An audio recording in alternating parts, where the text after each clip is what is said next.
price paid for a new car in 2023 was £37,092, considerably more than the average salary.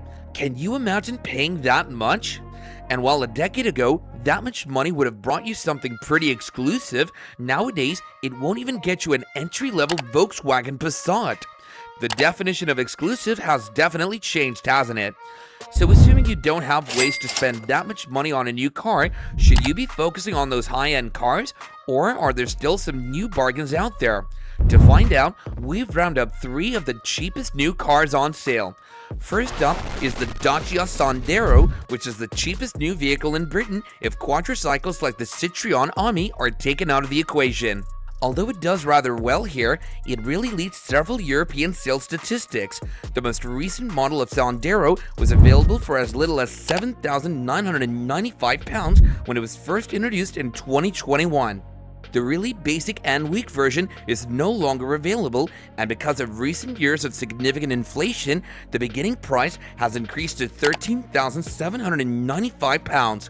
Although it costs an additional £1,000, the expression version that we're examining today offers some much-needed creature amenities. Furthermore, the cost surpasses that of our second main character, the Citroen C3 Origin, which costs £13,995 but doesn't come with a lot of gear. Our last automobile seems very expensive given its retail price of less than £14,000.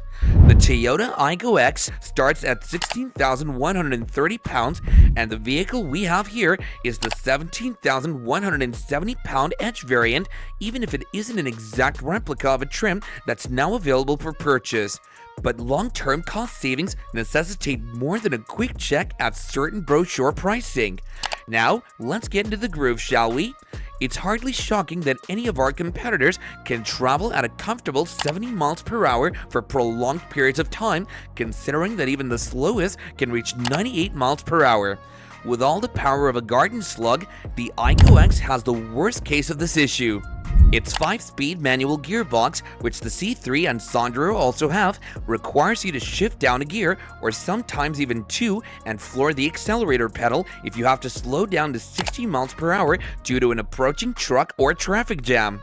This will prevent the car in front from vanishing into the distance and the driver behind it from getting agitated.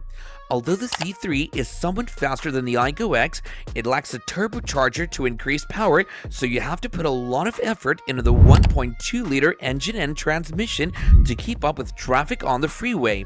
At normal highway speeds, the turbocharged Sandero outperforms the others by pulling considerably harder at low RPM.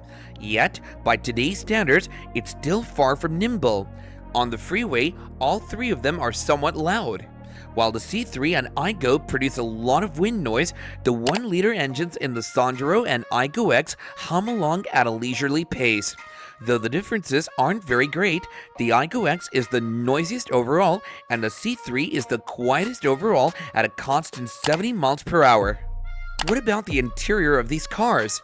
Each car's interior is equally good. Although there's nothing really noteworthy to report, things aren't as gloomy as you might think.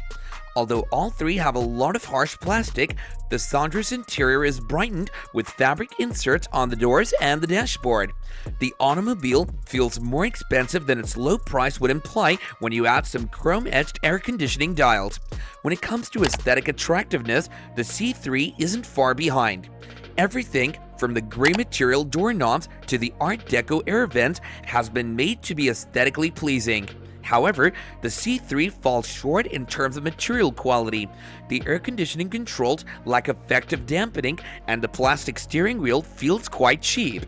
The Aygo X has a more conservative design overall, with 2 standout features being the exposed painted bodywork on top of the doors and the gloss black infotainment touchscreen enclosure. It does, however, make up for its lack of visual flair with the finest overall integrity. Everything is put together quite nicely.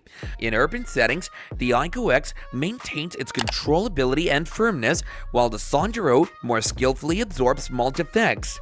The C3 tends to lollop over large bumps, throwing you high and then suddenly pulling you back down to the earth again. This isn't quite as smooth as it is on the road. This brings us to what is maybe the most crucial part, the money.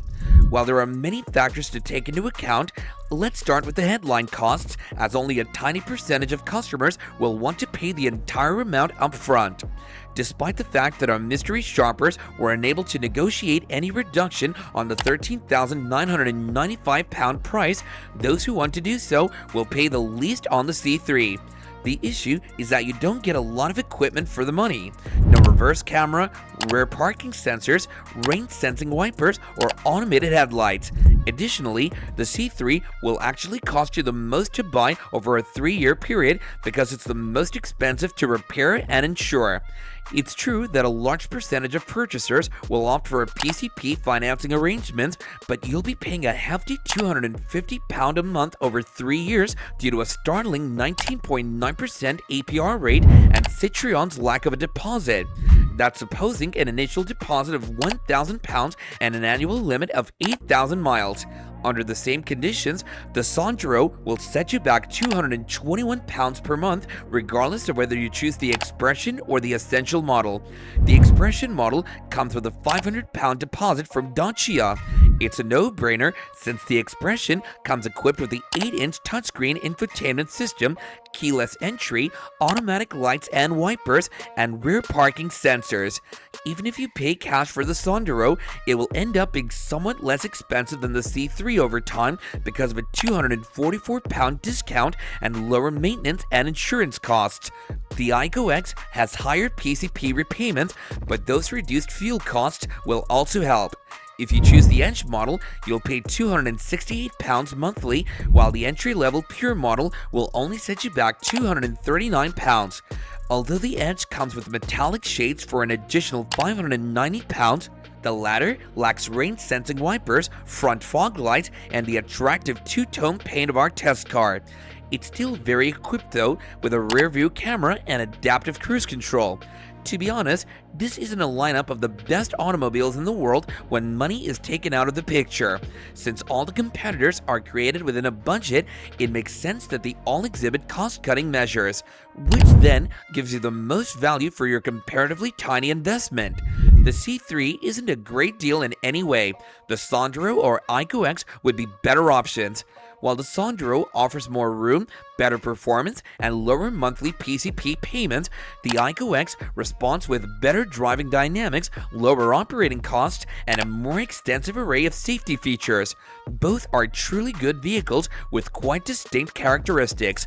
Which is superior depends on what matters most to you. So the answer is that new car bargains do still exist, particularly if you consider long-term ownership costs, and the Igo X is the best of them. Well guys, that's it. Choose yours wisely. For more cool information, subscribe to our channel.